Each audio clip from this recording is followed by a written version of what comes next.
जो लोग चिंतित हैं उनका चिंता जायज है, वे गायब कर दिए जाएंगे। पुतिन के सहयोगी की यूक्रेन को खत्म करने की चेतावनी। यूक्रेन द्वारा रूसी एयरबेस पर किए गए बड़े ड्रोन हमले में 40 से ज्यादा रूसी बॉम्बर्स विमानों को निशाना बनाया गया। हमले में रूस की क्रूज मिसाइल ले जाने वाली रणनीतिक क्षमता को भारी नुकसान पहुंचा है।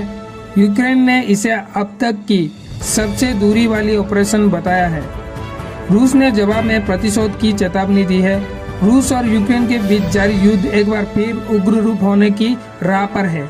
यूक्रेन ने हाल ही में बड़े ड्रोन हमले में रूस के 40 से अधिक रणनीतिक बॉम्बर्स विमानों को निशाना बनाया। इस हमले में रूस के उन विमानों को भारी नुकसान पहुंचा है जो क्रूज मिसाइल ले जाने की क्षमता रखते हैं।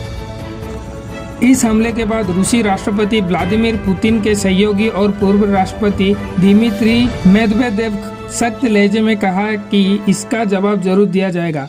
यूक्रेनी हमले को अब तक का सबसे साहसिक और लंबी दूरी वाला ऑपरेशन बताया जा रहा है, जिसे यूक्रेन की खुफिया एजेंसी SBU ने अंजाम दिया।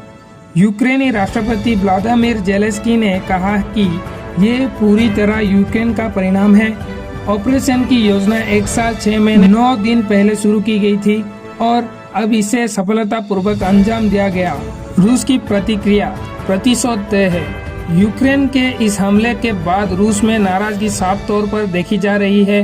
राष्ट्रपति पुतिन के करीब और रूस के पूर्व राष्ट्रपति दिमित्री मेदवेदेव ने टेलीग्राम पर एक पोस्ट में लिखा, जो लोग चिंतित हैं और प्रतिशोध का इंतजार कर रहे हैं उन्हें चिंतित होना चाहिए।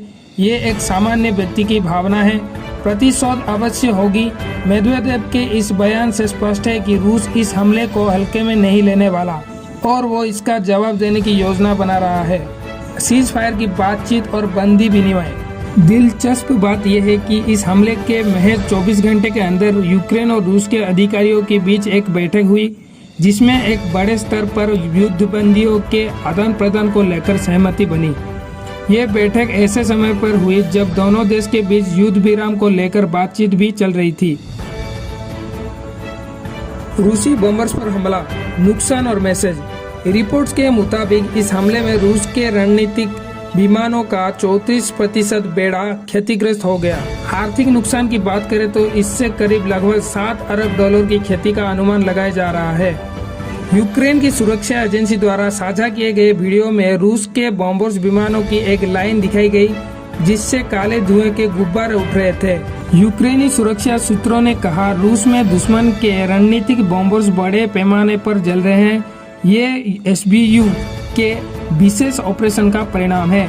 ज़ेलेंस्की ने बताया, ऐतिहासिक पल। इस ऑपरेशन की सफलता पर बोलते हुए ज़ेलेंस्की ने कहा, हमारे लोग जो ऑपरेशन की तैयारी में लगे थे उन्हें समय रहते रूसी क्षेत्र से निकाल लिया गया। मैंने जनरल मल्लुक को इस सफलता के लिए धन्यवाद दिया। मैंने सुरक्षा सेवा को निर्देश दिया कि इस ऑपरेशन की उन जानकारियों को साझा किया जाए जो फिलहाल साझा की जा सकती है। यह स्पष्ट है कि इस तरह की सभी बातें अभी बताई नहीं जा सकती, लेकिन ये निश्चित है कि ये यूक्रेन की कार्रवाई इतिहास की किताबों में दर्ज होगी।